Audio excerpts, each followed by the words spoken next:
ਨਮਸਕਾਰ ਖਬਰਾਂ ਦੇ ਇਸ ਬੁਲੇਟਿਨ ਵਿੱਚ ਤੁਹਾਡਾ ਸਵਾਗਤ ਹੈ। ਮੈਂ ਹਾਂ ਜਸਪ੍ਰੀਤ ਸਿੰਘ। ਪਹਿਲਾਂ ਪੇਸ਼ ਨੇ ਚੋਣਵੀਆਂ ਖਬਰਾਂ। ਖਾਣ ਵਾਲੇ ਤੇਲ ਦੀਆਂ ਵੱਧਦੀਆਂ ਕੀਮਤਾਂ ਨੂੰ ਰੋਕਣ ਲਈ ਸਰਕਾਰ ਨੇ ਪਾਮ, ਸੋਇਆਬੀਨ ਅਤੇ ਸੂਰਜਮੁਖੀ ਦੇ ਤੇਲ ਤੋਂ ਮੁੱਢਲੀ ਡਿਊਟੀ ਘਟਾਈ।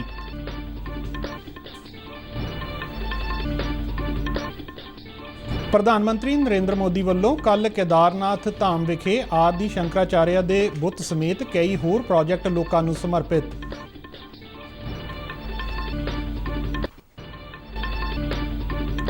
ਪੈਟਰੋਲੀਅਮ ਅਤੇ ਕੁਦਰਤੀ ਗੈਸ ਮੰਤਰਾਲਾ ਨੇ ਕਿਹਾ ਕਿ ਕੇਂਦਰ ਵੱਲੋਂ ਤੇਲ ਤੋਂ ਐਕਸਾਈਜ਼ ਡਿਊਟੀ ਘਟਾਉਣ ਤੋਂ ਬਾਅਦ 22 ਸੂਬਿਆਂ ਅਤੇ ਕੇਂਦਰ ਸ਼ਾਸਤ ਪ੍ਰਦੇਸ਼ਾਂ ਨੇ ਵੈਟ 'ਚ ਕਟੌਤੀ ਕੀਤੀ।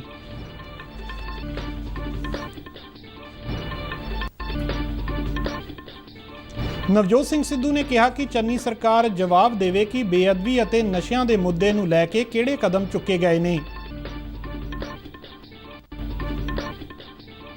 ਭਰਾ ਤੇ ਭੈਣ ਦੇ ਪਵਿੱਤਰ ਰਿਸ਼ਤੇ ਦਾ ਤਿਉਹਾਰ ਭਾਈ ਦੂਜ ਅੱਜ ਪੂਰੀ ਸ਼ਰਧਾ ਤੇ ਉਤਸ਼ਾਹ ਨਾਲ ਮਨਾਇਆ ਜਾ ਰਿਹਾ ਹੈ।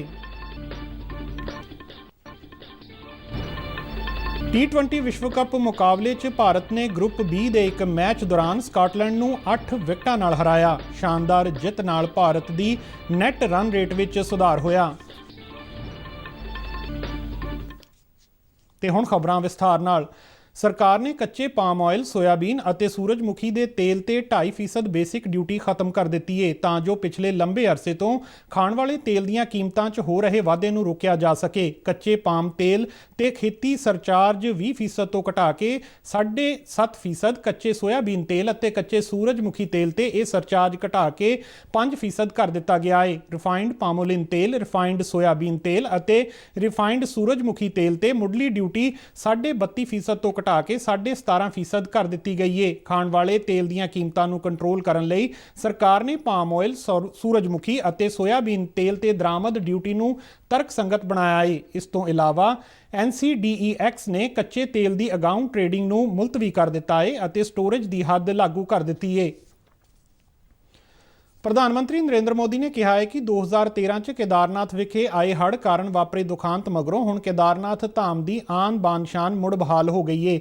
ਕੱਲ੍ਹ ਆਪਣੇ ਕੇਦਾਰਨਾਥ ਧਾਮ ਦੇ ਦੌਰੇ ਦੌਰਾਨ ਉਹਨਾਂ ਇੱਕ ਜਨ ਸਭਾ ਵਿੱਚ ਇਸ ਬਾਰੇ ਆਪਣੇ ਭਰੋਸੇ ਨੂੰ ਲੋਕਾਂ ਨਾਲ ਸਾਂਝਾ ਕੀਤਾ। ਪ੍ਰਧਾਨ ਮੰਤਰੀ ਮੋਦੀ ਨੇ ਕਿਹਾ ਕਿ ਭਾਰਤੀ ਪਰੰਪਰਾ 'ਚ ਹਮੇਸ਼ਾ ਮਨੁੱਖੀ ਕਲਿਆਣ ਦੀ ਗੱਲ ਹੁੰਦੀ ਰਹੀ ਹੈ। ਪ੍ਰਧਾਨ ਮੰਤਰੀ ਨੇ ਦੱਸਿਆ ਕਿ 4 ਧਾਮ ਸੜਕ ਪ੍ਰੋਜੈਕਟ ਤੇ ਤੇਜ਼ੀ ਨਾਲ ਕੰਮ ਹੋ ਰਿਹਾ ਹੈ। ਇਹ ਪ੍ਰੋਜੈਕਟ 4 ਧਾਮ ਨੂੰ ਮੁੱਖ ਮਾਰਗਾਂ ਨਾਲ ਜੋੜੇਗਾ ਅਤੇ ਆਉਣ ਵਾਲੇ ਸਮੇਂ 'ਚ ਸ਼ਰਧਾਲੂ ਕੇਦਾਰਨਾਥ ਆਉਣ ਲਈ ਕੇਵਲ ਕਾਰ ਦੀ ਵਰਤੋਂ ਵੀ ਕਰ ਸਕਣਗੇ।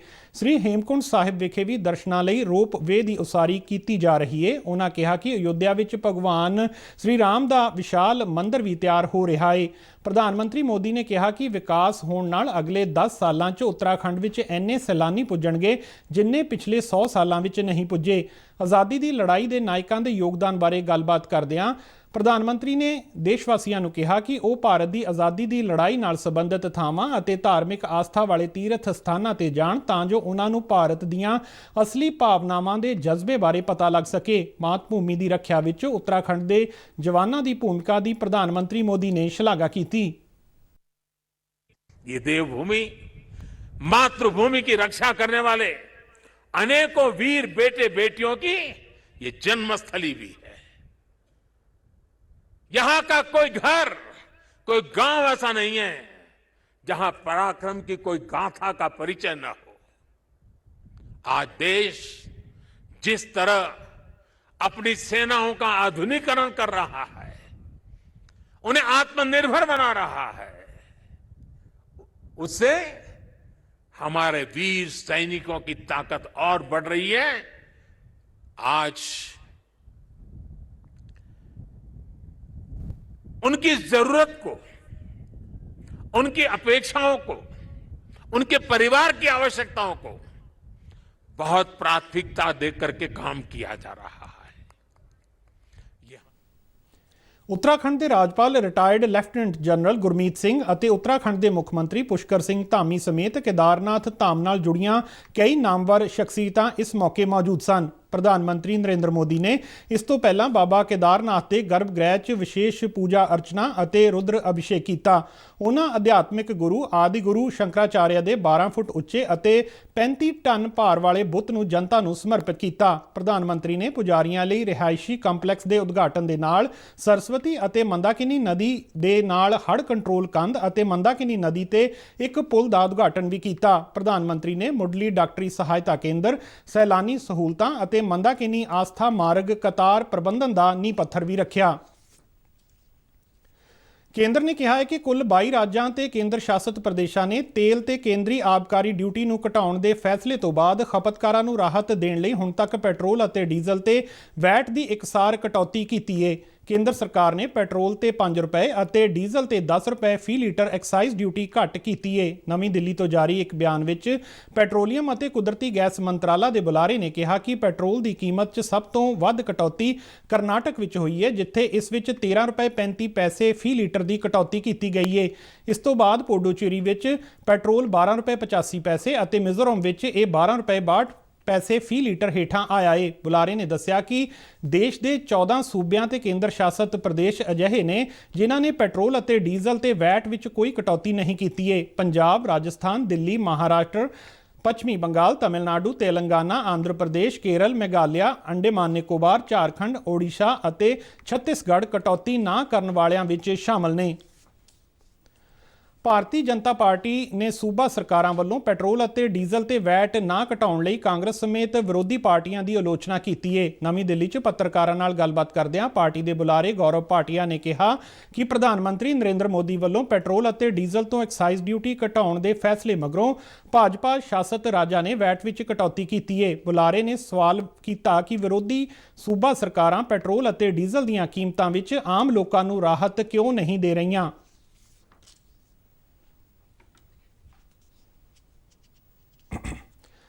ਪੰਜਾਬ ਕਾਂਗਰਸ ਦੇ ਪ੍ਰਧਾਨ ਨਵਜੋਤ ਸਿੰਘ ਸਿੱਧੂ ਨੇ ਆਪਣਾ ਅਸਤੀਫਾ ਵਾਪਸ ਲੈ ਲਿਆ ਹੈ।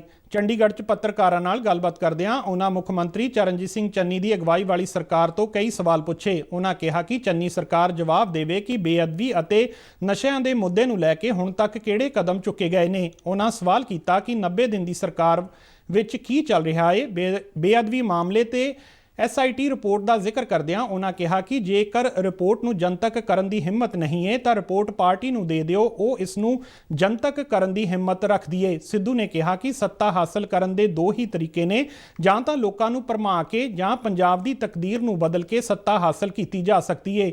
ਚੰਨੀ ਸਰਕਾਰ ਦੇ ਫੈਸਲਿਆਂ ਤੇ ਸਵਾਲ ਉਠਾਉਂਦਿਆਂ ਉਹਨਾਂ ਕਿਹਾ ਕਿ ਉਹ ਕਿਸੇ ਪਾਪ ਦੇ ਭਾਗੀਦਾਰ ਨਹੀਂ ਨੇ, ਉਹ ਪਾਰਟੀ ਦੀ ਨਿਸ਼ਠਾ ਦੀ ਗੱਲ ਕਰਦੇ ਨੇ ਅਤੇ ਇਸ ਤੋਂ ਅੱਗੇ ਉਹਨਾਂ ਲਈ ਕੁਝ ਨਹੀਂ ਹੈ। ਨਵਜੋਤ ਸਿੰਘ ਸਿੱਧੂ ਨੇ ਕਿਹਾ ਕਿ ਉਹ ਸੱਚਾਈ ਤੇ ਖੜੇ ਨੇ। ਇੱਕ ਸਵਾਲ ਦੇ ਜਵਾਬ ਵਿੱਚ ਉਹਨਾਂ ਸਪਸ਼ਟ ਕੀਤਾ ਕਿ ਮੁੱਖ ਮੰਤਰੀ ਚੰਨੀ ਨਾਲ ਉਹਨਾਂ ਦਾ ਕੋਈ ਮਤਭੇਦ ਨਹੀਂ ਹੈ, ਪਰ ਉਹ ਪੰਜਾਬ ਦੇ ਨਾਲ ਖੜੇ ਨੇ। 2022 ਦੀਆਂ ਚੋਣਾਂ ਵਿੱਚ ਮੁੱਖ ਮੰਤਰੀ ਦੇ ਚਿਹਰੇ ਬਾਰੇ ਉਹਨਾਂ ਕਿਹਾ ਕਿ ਇਸ ਦਾ ਫੈਸਲਾ ਸੂਬੇ ਦੇ ਲੋਕ ਕਰਨਗੇ। ਭਾਰਤੀ ਜਨਤਾ ਪਾਰਟੀ ਦੀ ਕੌਮੀ ਕਾਰਜਕਾਰਨੀ ਦੀ ਮੀਟਿੰਗ ਭਲਕੇ ਨਵੀਂ ਦਿੱਲੀ ਵਿੱਚ ਹੋਵੇਗੀ। ਮੀਟਿੰਗ ਦੀ ਸ਼ੁਰੂਆਤ ਪਾਰਟੀ ਦੇ ਕੌਮੀ ਪ੍ਰਧਾਨ JP ਨੱਡਾ ਦੇ ਭਾਸ਼ਣ ਨਾਲ ਹੋਵੇਗੀ। ਪ੍ਰਧਾਨ ਮੰਤਰੀ ਨਰਿੰਦਰ ਮੋਦੀ ਮੀਟਿੰਗ ਦੀ ਸਮਾਪਤੀ ਮੌਕੇ ਪਾਰਟੀ ਵਰਕਰਾਂ ਨੂੰ ਸੰਬੋਧਨ ਕਰਨਗੇ ਅਤੇ ਉਹਨਾਂ ਨੂੰ ਪਾਰਟੀ ਦੀਆਂ ਨੀਤੀਆਂ ਤੇ ਉਹਨਾਂ ਦੀ ਸਰਕਾਰ ਵੱਲੋਂ ਕੀਤੇ ਲੋਕ ਭਲਾਈ ਨਾਲ ਜੁੜੇ ਕੰਮਾਂ ਦੀ ਜਾਣਕਾਰੀ ਘਰੋਂ ਘਰੀ ਪਹੁੰਚਾਉਣ ਬਾਰੇ ਸੇਧ ਦੇਣਗੇ। ਕੌਮੀ ਕਾਰਜਕਾਰਨੀ ਦੀ ਮੀਟਿੰਗ ਦੌਰਾਨ 5 ਰਾਜਾਂ ਵਿੱਚ ਹੋਣ ਵਾਲੀਆਂ ਵਿਧਾਨ ਸਭਾ ਚੋਣਾਂ ਅਤੇ ਹੋਰ ਮੌਜੂਦਾ ਮੁੱਦਿਆਂ ਤੇ ਚਰਚਾ ਹੋਣ ਦੀ ਸੰਭਾਵਨਾ ਹੈ। ਕੋਵਿਡ ਪ੍ਰੋਟੋਕਾਲ ਦੇ ਚੱਲਦਿਆਂ ਮੀਟਿੰਗ ਹਾਈਬ੍ਰਿਡ ਤਰੀਕੇ ਨਾਲ ਹੋਵੇਗੀ, ਜਿਸ ਵਿੱਚ ਕੁਝ ਨੇਤਾ ਨਿੱਜੀ ਤੌਰ ਤੇ ਮੌਜੂਦ ਹੋਣਗੇ ਜਦਕਿ ਕਈ ਆਗੂ ਵਰਚੁਅਲ ਢੰਗ ਨਾਲ ਸ਼ਾਮਲ ਹੋਣਗੇ। ਕੋਵਿਡ-19 ਮਹਾਮਾਰੀ ਤੋਂ ਬਾਅਦ ਭਾਜਪਾ ਦੀ ਇਹ ਪਹਿਲੀ ਫਿਜ਼ੀਕਲ ਕੌਮੀ ਕਾਰਜਕਾਰਨੀ ਦੀ ਮੀਟਿੰਗ ਹੋਵੇਗੀ।